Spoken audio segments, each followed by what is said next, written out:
So we are sitting here, we're in the Shore Start in Denmark Street in Folkestone, and with me are a couple of mums and quite a few more children. And can you tell me, what's your name? My name's Kate Burrows.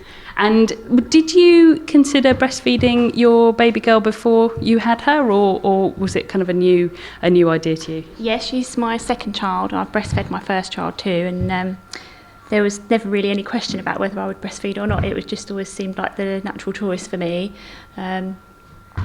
And I wasn't sure quite how it would go. I knew that some mums struggled, but I knew that also I could come to places like this for support if I needed them. So I just went into it with an open mind and just thought I'd see how things went, and it's gone really well. Did you have any problems at all, or was it just a wonderful kind of experience of just latching on and everything was just rosy?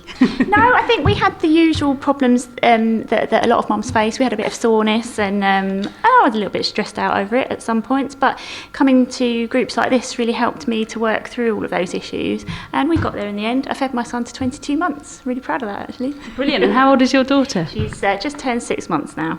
And she's still being breastfed? Yes, and I shall just feed her for as long as she wants to feed, I think, really. And did your son just kind of tell you at 22 months that he'd had enough, or is that when you decided that maybe, you'd had enough? I was already expecting my daughter at that point. My milk dried up a little bit and I was finding it a little bit uncomfortable, so I suggested to him that he might want to wean off. It wasn't quite as painful as we thought it would be, but it just came to a sort of natural conclusion at that point.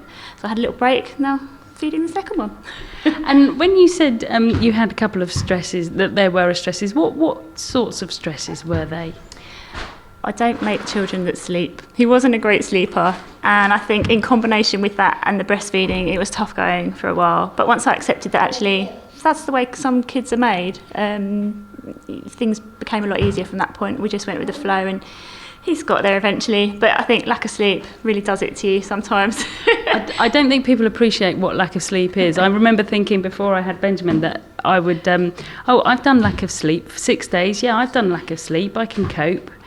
No, it's just nothing like it. And also, there is a difference. Have you found a difference between the sleeping patterns between your daughter and your son? She's not the greatest sleeper, but she's a little bit more promising than he was. But this time round, I feel so much more relaxed with it. And I know, because I've been through it the first time, I know it will get easier eventually. So we're just going with it this time, and she'll get there when she gets there.